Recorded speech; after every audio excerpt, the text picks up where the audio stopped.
Merci Nabino Balandi à Océan du Congo. Ça fait un grand plaisir de nous retrouver encore à ce moment parce que le Bélé Boyebaki Tobandaki Lusus Koleka na chaîne à résistance c'était Océan du Congo parce que makambo qui tellement ébélé, makambo ya vie privée et puis bah études. Alors nous sommes là. Ndenge Boyebi Ezali Wabino les résistants Bruno Mimbenga ce Ezali pour la toute première fois ya Kolanda biso na Océan du Congo. Vous s'abonner, vous partager lien émission, vous y sabandeko, oh non, bah s'abonner, bah continuer à s'abonner. En fait, que tout m'a vraiment ébélé. Alors, les lots, il na chaîne Nabiso, ils allaient chaîne à résistance parce que n'engé tout le baga toujours, tant qu'il y a un nombre cannabiso et que ça va libérer, la lutte va continuer. Et puis, n'engé boyebi, bah organiser une manifestation dans les jours passés, ndeko Gloria Senga Pala Chanda Oyo, régime ya Chilombo et Kangisi Bisika Zali. Ndeko wana toyebi te et puis na ba résistant misusu oyo boye Chilombo akomi koluka ko traquer bango na régime na ye ya tribalisme. Alors pour nous, nous disons entre la patrie ou la mort, nous allons être dans les rues de Kinshasa le 29 juin 2024 et que un certain samedi. Alors to bengisi na ba congolais banso bisika bozali na lisala bozali na mupopa epa ya Chilombo bozali na Kasai bisika oyo boy mai na kura ezalite tozobengisa na ba congolais conscient oyo boy boyebi keno Tshisekedi à part ba voyage à part ba détournement à part makambu oyo eza l'intérêt ya population te asalaka soki oyebi ke ozana problème ya transport ozana problème ya lotilique problème ya mai oyebi keno pona kolia il faut obima po olia na poka yango ba koma ko benga bango ba journalier donc obimi na jour et puis olie na poka soko yebi keno makambu wana nyonso o ezali ko rendre vie na yo difficile o bokanisa yi keno régime ya batu ya mupopa batu ya monoko ya mboka na biso soki bayi bakosala quelque chose et que to vivre le contraire le 29 juin à partir de 9h to kobanda marche na Pascal et puis to kende ko chiter bisika o meeting ya minene ko sala na première rue Saint Raphaël ya mwana déjà na baninga basalu mumba baninga nyoso tozali ko organiser manifestation na to bwaki mbela oyo na bino ba congolais bisika banso bozali boye ba ko se joindre na combat na biso parce que lelo ezali 14 ans après jour oyo boye bande ko na biso Kapangala Barosimu Kendi bandeko oyo Kabila boma bango bakufa alors ezali pe pona ko commémorer lutte na bango. Voilà pourquoi nous disons le 29 juin tokozana balabala. En dehors de cela na kati ya marche wana botala niveau ya mutema mabe mama Judith Tuluka nanu abandi kutu gouvernement na été. Elle demande 16 millions de dollars américains kaka pona investir ya gouvernement na ye. De l'autre côté ba député nommé par Kadima na Tshisekedi bango bazali ko senga 50 000 dollars américains pona kondima ko ya na plénière oyo boye ba ko sala investiture ya mama Judith Tuluka. Alors ba biloko wana nyoso mbongo plus de 16 millions de dollars américains tozo senga ifezonga na trésor public tozui transport vie chère passe na Kisasa insécurité na est mobondo na Bandundu. Alors biloko wana tout bandeko na ngai soki oyebi keno ozali ko souffrir yaka ko se joindre na biso le 29 juin poto tambola toyebisa na Tshisekedi keno trop c'est trop to lembi passe sa place n'est plus d'être chef de l'état na mboka na biso place à Tshisekedi ezali une fois que to ribele mboka oyeboy il faut akende kovanda na prison centrale ya Makala. Voilà bandeko na ngai to ko analyser parce que actualité ezali makambu ya sorti ya gouvernement chilubalisé et puis tokolobela makambu ya nomination ya ndeko na biso Kiak Jules Oyeboye après 5 ans Tshisekedi asali changement réforme te mais asali ba changement na mutu ya aner.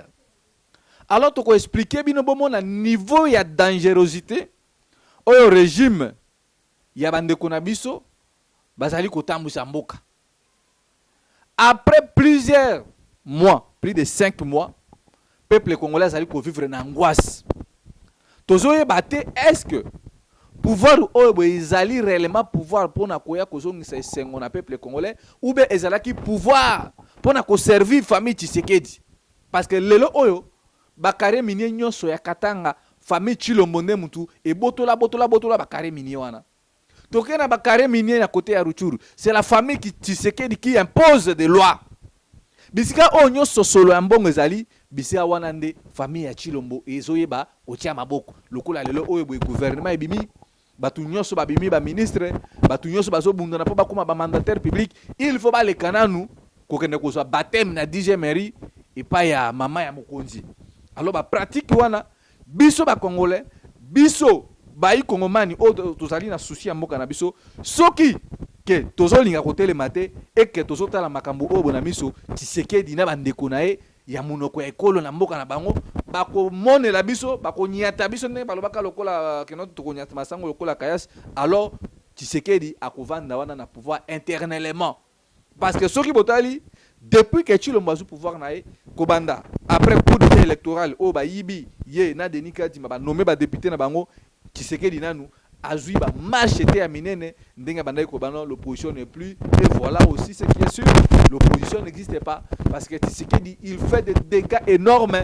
L'opposition pour la contrer batu nyonso ba komi ko banga ba vandi ba sotala. Voilà pourquoi nous savons que non bayi leader ya opposition bazobanga parce que basala bambongo na bango Tshisekedi akokanga bango akotinda bango na prison. Mais nous biso génération na biso oh toyebi ke tozali ko souffrir. Nous n'avons jamais travaillé, nous n'avons jamais volé l'argent de l'État. Tout ce qui a le beau qu'on a trésor public. Nengelelo Obo Tshilombo a travaillé, a voyagé plus de 32 voyages en espace à 5 mois. Ou azotambola zo luka biso to yebite. Même état kaye na Bible banda pe kotambola boité. Parce que to moni awa président Ruto abimi depuis abima président à Kenya. Il a fait une sortie, une visite d'état na niveau ya Maison Blanche. Il est rentré avec sa poche avec plus de 4 milliards de dollars américains. Oyoboy aena ba investisseur américain na Kenya pour ba fungola ba société, ba tonga banzela, ba créer ba université na niveau technologie et que ba na mboka na bango ba Kenya na ba Kenyan ba zo misala. Mais chez nous vous allez voir mais c'est Tshisekedi avant na kana komote. À tout moment il est toujours na ba avion. Même étant moto à sala avion atambola kabote lokola Tshilombo ndenga zotambola kwa machela. Il est allé na mboka oyo bona France awa. Kobeta kaka bale. Mais au moment lui prend le courage ya kokenda ko sakana na ndembo, mais na est na Mugunga ba bombarder batu. Plus de 37 morts. Mais Tshilombo alobite na kenena no ko sakana na kangana photo na ba Adebayo na ba Ito ba Sia Gloire à football. Voilà un président qui ne se soucie pas de sa population. Voilà un président qui est au sommet de l'État, a dilapidé mbongo ya l'État comme si peuple nae ezako vivre malamu. Comme si peuple est basana kimia, comme si biso banso ba congolais bisika tozali na mboka ba paya, tozali quand même respectué, on nous considère et puis tozali quand même la valeur ya miso bato. Voilà pourquoi nous demandons le mal du Congo aujourd'hui. Ba rébellion, makambo nyonso bozo mona insécurité, makia transport, vie cher. Ils ont résumé na mutuma comme on a Tshilombo. D'où qu'est-ce que nous devons faire maintenant? Parce que sur total na premier mandat Tshisekedi bandeko na biso bazaki na conscience bandeko na biso surtout ya Kasai bandaka pouvoir na biso komona kosala boy mais lelo $10 ekomi na combien?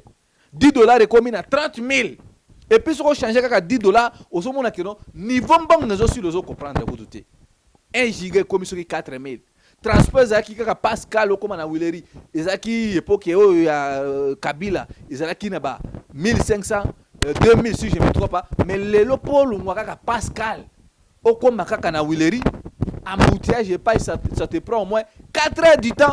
Dans 4 heures, on a besoin obligé, bah foutu ça 8000 francs congolais. Quand il dit que nous avons créé des emplois, bande konabiso, tu sais qu'il a continué à tromper, que la politique, il a populisme, mais non, il a créé des emplois. Vous pensez que nous bande konabiso nyonso ba komi ba wewa ba motocycliste, oyo boyangonde misala? Si vous avez 20 ans, est-ce que vous allez tenir faire Moussala wana ya ki kokumema batu na moto pendant 10 ans sans pour autant cause un problème hémorroïde dans mon Congo?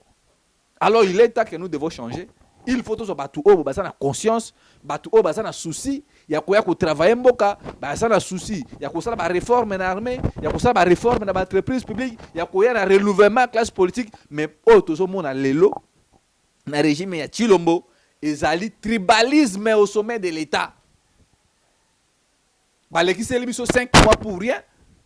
pour toi vivre comédie. Ça, ce n'est pas un nouveau gouvernement, mais il y a un remaniement. Il y a un gouvernement, gouvernement, il y a Papa Nabiso Ilukamba, remaniement, il y a Sama Lukonde, et c'est ça la continuité. Alors, Bolanda, pour que non, bon mona, makambu o ekoya dans les jours à venir. Alors, yo muto vandi nandako. Ozolo baka mboke ekobongate. Mboko ekobongate, mais mboko ekobongate parce que toi tu n'as pas compris la conscience sans ce patriotisme ya kolinga mboka na yo et que tant que tu as manifestation, soit tant que nous nazobima pour que nous makambo changer. Parce que ce qui le lo, biso to bundite, bana na biso ba kobunda pété. Parce que Chilombo, c'est un traître pour le pays. Azu mboka pesi yango na Kagame. Azu une partie ya pesi yango na Museveni. L'autre partie, ba Kenya, bango wana bazo ya po bazo yango. Donc Goma, Kivu, côté wana nyonso ya Est, et so kota na EAC oyo ba ko former à Piri Imatuchi. Ce que bozo tala, depuis ba boto la biso Minembwe. Depuis Babotola Bunagana, Chilombo ne fait plus allusion là-bas. Donc Tshisekedi, c'est un traître de haut niveau. Oyoboye, les jours où le peuple congolais va se rebeller de ces régimes incompétents, un régime inconscient, un régime de traîtres, la place de Tshisekedi, c'est la prison.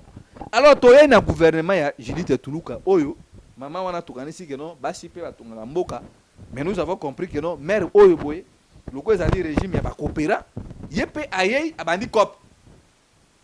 16 millions de dollars américains pour investir dans le Parlement. Vous savez, dans le Parlement, et ceux qui ont été députés, c'est Denis Kadima. Parce que Denis Kadima avait nommé des députés au détriment de Tshisekedi. Et 70% des députés dans le Parlement, ils allaient constituer un espace linguistique moko. Pourquoi? Parce que Bazawa n'a pas de loi Mabe. Bazawa n'a pas facilité tricherie à Tshisekedi.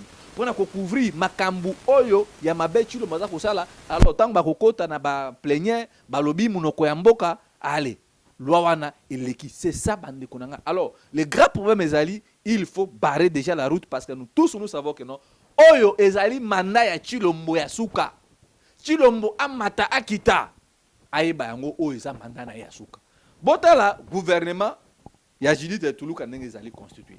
Gouvernement Judith Ezali d'abord de 1, elle n'a pas joué de son rôle étant que premier ministre. Judith Ezali n'a qu'à étiquette au Tshisekedi à placer parce que le pays est géré par la famille, il y en a des cousins, des cousines, des compères, des copines, des neveux, des neveurettes, il y a Chilombo. Maman Judith Ezali n'a qu'à échapper. Boye bayango bino bato bosia ke espoir au gouvernement comme mukonini gouvernement Tshisekedi na bato na ye oyo boye découper ça et comme côté.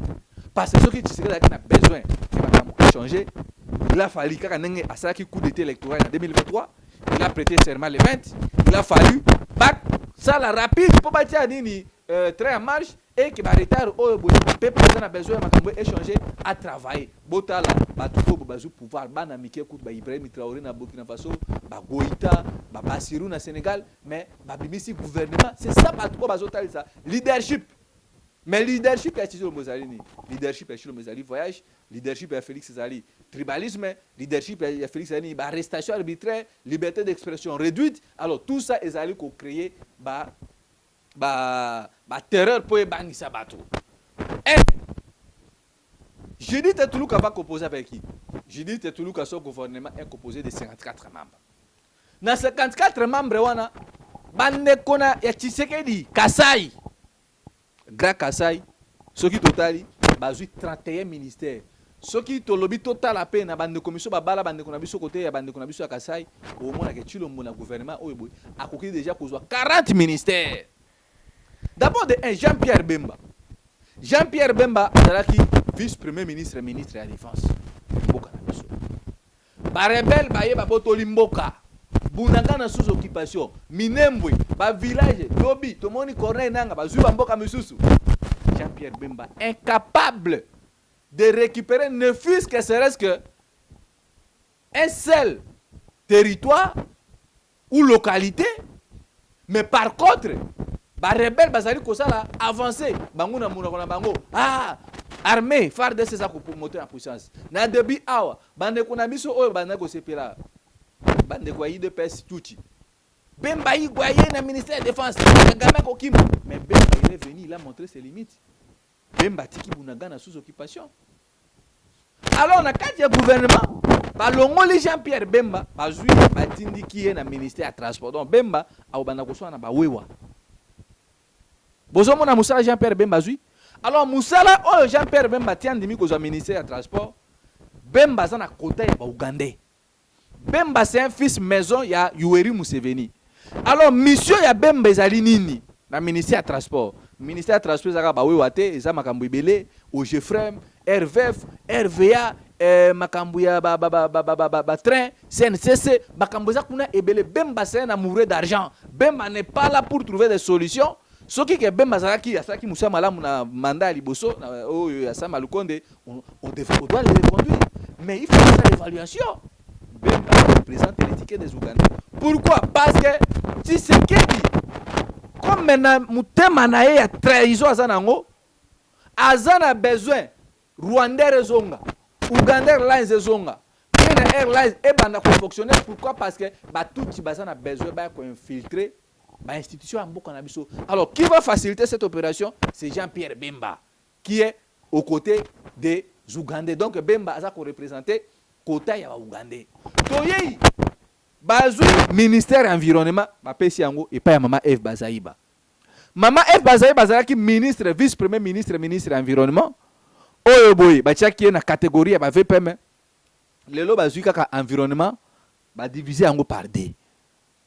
Mama F Bazaïba yepe azali représentant ya ba Ougandais. Pourquoi? Parce que ba Ougandais baza na besoin ya ko exploiter forêt na biso soki botali na niveau ya réchauffement climatique. Ba Union européenne autant ba pays wana zali ko sala ba industrie belé ba pesa ka bambongo ebele ba milliards de dollars américains pour que non na Équateur ba kata banzetete. Parce que ba forêt wana ba forêt mo dans après Amazonie izali bazamba na biso. Est-ce que ba na Équateur bazo bénéficier na bambongo wana pour que non ba kata banzete wana te? Na province Grande Orientale côté ya ba Kisangani, ba Soko, Bolila, ba mboka wana kuna ebele bino boyebi. Mbongo wana ezaki kuya na ministère environnement. Donc Mama F Bazaïba a ko facilité parce que soki botali bo mona ke Yoweri Museveni a sala nzela de Uganda la Kapala ti côté Aketi, Bondo, Buta, Équateur ba koti ba bimi province orientale baza ko exploiter ba bois de qualité oyo bo mona ke so tonga ba allemand ezo sala ba makambo belé. Donc mission Mama F Bazaïba ezali yango wana. Ne vous attendez de rien à Batou. Ils sont tous des traîtres. Parce que ceux qui boyebi MLC tango zaki na rébellion, MLC zaki parrainé par Ouganda. Ndeko ya Yoweri Museveni commerce na ezalaka déboisement ya forêt équatoriale. Parce que na Équateur wana so boke beaucoup de banzete ya ba qualité ya mine ya makasi eleki même ba diamant misu na bambongo. Ba ben ba forêt moko, ba forêt ba bois noir ya qualité. Et que banzete wana soki ba kangyo ukosa même prison. Mais Yoweri Museveni a exploité yango. Botala trahison Tshisekedi. De l'autre côté, vous allez voir que ezali côté ba Rwandais, côté bandeko Chilombo bazali. Côté ba Rwandais zali nini? Ministère de la Défense ba utu kozango bazui Guy Mwandiavita. Guy Mwandiavita zalaki na journal officiel. Il n'a pas reçu là-bas. Il a lamentablement échoué kaka lokola ndenge guru na bango Tshisekedi azako tepa zo ebelo kwa osala te. Guy Mwandiavita lui va représenter les Rwandais. Les Rwandais sont qui? Rwandais Zali, Chilombo, Rwanda, Guy Mwandiavita Zali, Pire Petit ya Bisele, les François Bisele le bakanaka e awa. On a niveau de trahison. Pourquoi pas Guy Mwandiavita? Parce que Guy Mwandiavita a ko facilité entrer ba Rwandais ba militaire Rwandais ba kota kapaba zo ba minere na biso. Botala na ministère ya intérieur. Ministère intérieur zalaki ministère de l'intérieur et affaires coutumières. Chilombo azui ministère wana a divisé en deux. Bokanga makambo tozo bisabi lelo. Voilà pourquoi nous vous invitons le bénéf to tambola pour chasser Tshisekedi na batunaye. Ministère intérieur bazui bapesi Jacquemain Chaban. Jacquemain Chaban c'est un ressortissant espace à Grand Est. Jacquemain Chaban il est là pour une mission parce que en 2028 Chilombo va soutenir Vital Kamerhe comme candidat président de la République selon l'accord na bango ya cash po basinyaka na Nairobi. Mutu ako sécuriser l'élection dans le ministère intérieur. Jacquemain Chaban mutu wa est ya Kivu. Kamerhe mutu wa est. Ndé beaucoup mona tangu ba manifestation. Jacques Chabani va user de sa force pour réprimer les manifestants. Donc, Batou, on va travailler pour que non, pouvoir raison à côté est. Parce que après qu'on bengana, on bengana awa, a aucun couvert na marbela. A sombi banda ku ebele tato wana bozomo na wana. A tongi libanda ebele na mbongo baza ku détourner. Na lekana ki jour mona commune ngalema, biskane zaka ba espace moko verte ba tiketa ba belge bazaka, mais tiseke daza ko tonga ba immeuble on dirait mayebo. Na mbongo ya ba congolais. Mais il ne prend pas l'État pour construire le pays. Bokene na Équateur, vous bokoyo kana mawa, même la province na kana. Donc Jacques Chabani va soutenir son frère Vital Kamerhe. Bozui ndeko oya ITP Gisaro. Gisaro c'est un sujet rwandais.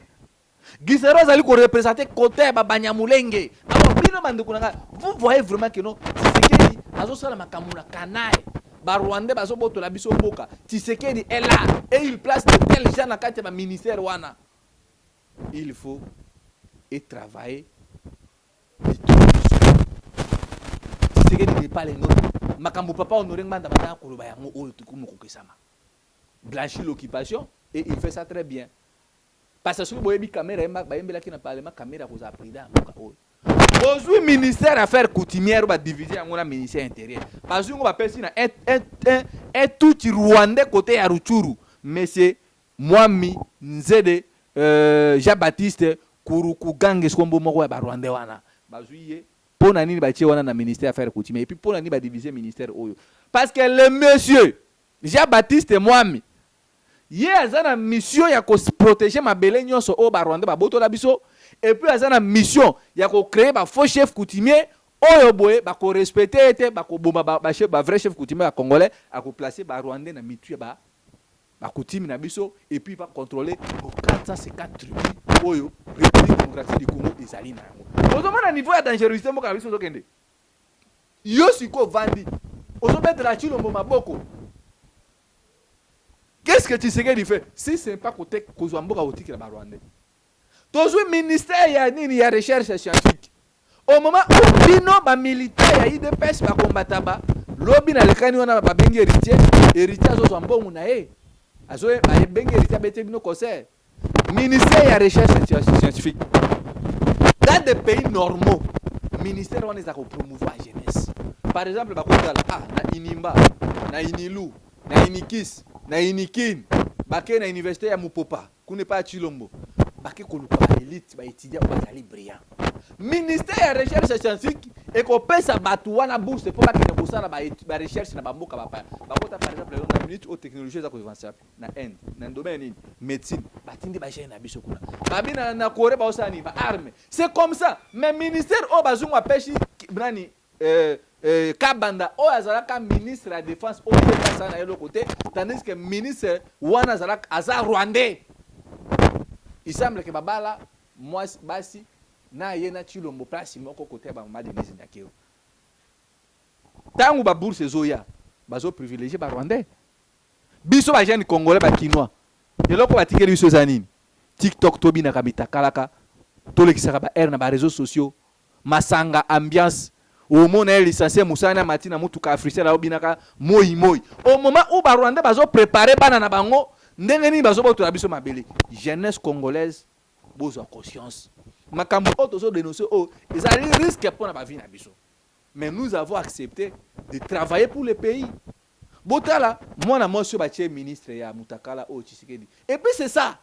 Mais na ba mindele na ba Rwandais na ba tutu ba comprendre que non jeunesse congolaise Moussana bango zanini masanga ambiance Macron ya kana kisasa autant to terminer kai premier acte Macron za kanini azwa ba jeune amemi ba na bandalungwa o mela na ba masanga tant Macron azalaki na Gabo qu'est-ce que Gabo avait fait bazwa Macron ba kota na samba na ba étudier ba kotala c'est makambo environnement mais chez nous jeunesse congolaise ba komikaka na ambiance nandenge pe bazo ngi ba légaliser makambo deux fois to imaginez même ça bino ate que Tshisekedi andimi homosexualité à cause de la franc-maçonnerie nous allons vivre la misère et qu'est-ce que nous vivons aujourd'hui bota la degré ya pauvreté matina mboka bota la degré ya impudicité Tshilomba memi yango Tshilomba zo biso ono na ke ko tika mboka oyo na maboko ya Nzambe sangisi bato na parti Tshisekedi akenda kotika mboka na maboko ya Roi Soleil, na mboka na maboko ya maman, na mboka na maboko ya ba homosexuel, na maboko ya bato ya franc-maçonnerie. Et c'est ça, na mboka au franc-maçonnerie ça peut exister. Pas c'est mataka makasi na mboka. Il faut chasser Tshisekedi le plus vite que possible. Alors mes frères congolais, vous comprendre que Tshisekedi il a nommé son gouvernement avec 31 ministères bande konaya Kasai. Même à l'époque à Mobutu tika komone loko aboita. Pendant ko kene ko sukisa to kene ko chité. Auti ko sala remaniement awa. Bon, bimisi arrêté moko na aner. Na aner wana mutu azalaki wana ndeko Gilles qui a quitté le Congo. Na 2019 si je me trompe pas, il avait fait 2019-2021. Congo il a tindie na Congo Brazzaville comme ambassadeur. Après le changement, donc la Tshisekedi a tondi na muté alobi non il faut ka tondi. Azune de kwana bendie azongise na direction ya ANR pour que no bakoma ko traquer ba. Na sima ndeko Julien Kek azumoluba ache wana ndeko. Donc ezalo ko na nezaki na ndeko ya Kabila bakozwa un Congolais bazu Rwanda bache donc mutu aza na pouvoir c'est Rwandais. Donc les Congolais bazu na bache wana apara. C'est ça ce que Tshisekedi fait. Tribalisme à Chilombo Obo, tu habites niveau ni Matisango, un président quinois, avant ni na poto, avant ni na Kisasa, mais niveau ya tribalisme, mais tribalisme, c'est compétent. Na ministère des Affaires foncières qu'on a vu Akaja Badoubola, qui est Akaja Badoubola, Azalaki une ancienne ministre ya économie, Azala ba dégâts qu'on a énorme. Mais besoin soit battu, boye, parcours na bango kutu. Est-ce que vous pensez que Bakouna va na social au développement de la ministère intérieur depuis Tshisekedi a un braquage électoral après COP na Kabila kaka bana IDPS ne mutaki na ministère intérieur aujourd'hui Gilbert Kakonde yé mutako ça va M23 article la biso nini rien sur le plan sécurité to kozwa deuxième ministre intérieur Daniel Bassi on a IDPS la seule qui est biso na Bandundu. Oui, kozwa troisième ministre intérieur. Moi na IDPS, makambo tali sécurité. Kombo na nani vyo oya mundelo na chinois na. Peter Kazati. Bota la Peter Kazati nenga bibi. Peter Kazati akota ki congolais, mais Peter Kazati ayeko ni chinois. Makambo prophétie ya Simo Kimbangu mboka yango l'homme noir deviendra blanc. Alors bota na domaine de sécurité ya mboka. IDPS échoué, nenga moko mokonzi na bango a échoué. Alors qu'est-ce que vous voulez s'entendre? Ce qui peut moi moi bâtir ministre à TikTok à Mutakala Oyo. Ce qui passe entre ciel et terre ou éviter. Parce que ma campagne intéressée à le régime où est à Yamwana. Toi, soit aux Amosia ou aux Alikangoya, nde okozwa ministère na régime à Tshisekedi. Mes frères congolais, Mboka ezo kene na okufa. Alors avant que Babo tout la biso complètement mora Oyo, soit prise de conscience.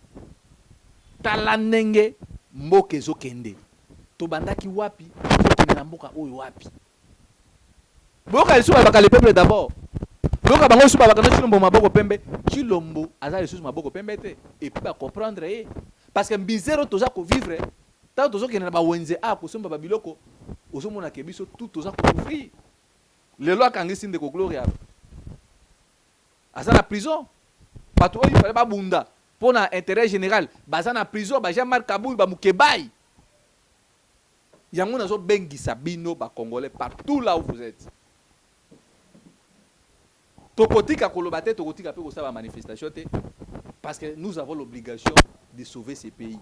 Parce que nana ki un bololé là de o ba benga kaina ni pasteur soki Guluti. Pasteur Guluti dit quoi? Parce que Guluti c'est un moulouba. Moi je n'ai pas un problème avec ba ndeko ba luba parce que surtout tout souffrir.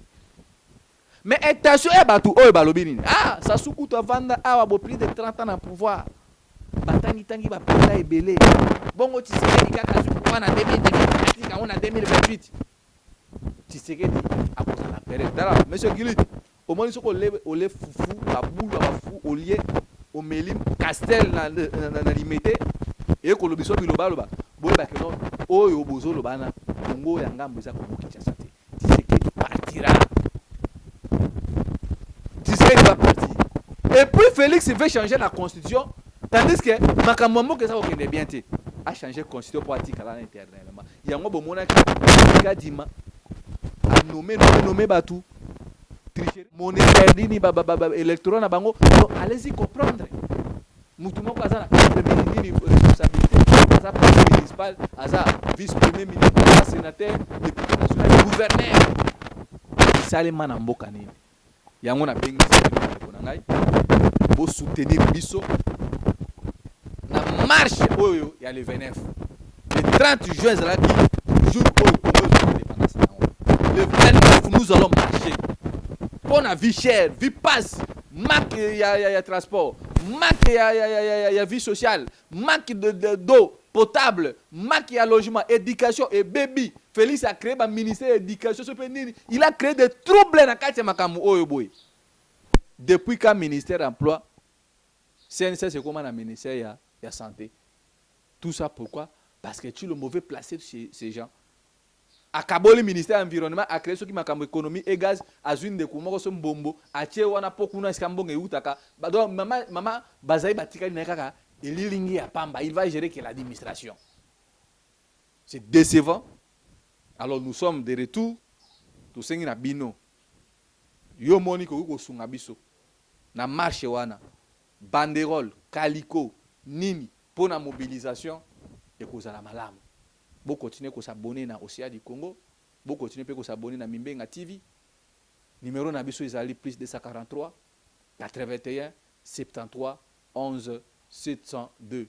Plus 243 81 73 11 702. Wanande yo ou soutenir Biso pour que non le 29 Toueba Kubanda déjà série de manifestations parce que Tshisekedi azomona ke mboka oyo batu ya kuluba bazate batu ya côté ma bazate.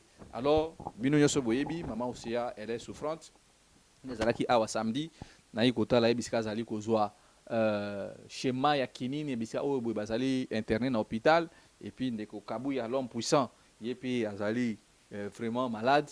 Alors vous comprendre que non Océa du Congo et côté na zone moko ya turbulence. Bon nous prions pour que non maman Océa santé nae ezonga de Kabuya pe ezonga pour que non tout sensibiliser ba congolais ndenge boyebi. C'était un grand honneur pour moi to zongi na Océa du Congo ko sala analyse na biso comme d'habitude le 29 mutunyoso bisiko zali bana ngaba bana limité Selembao Maluku Masina Njil tukutana na Pascal à partir de 9h pour na marche oyo ya vichère marche contre le gouvernement Judith Tuluka ayeba ko zongi sambongo et puis pour na koloba que non to lembi passe Chilombo doit partir. Ngai ezali esongo ya ko kutana bino oyo bolandi biso bo partager bo aimer pour na ko sécuriser émission na biso ingeta.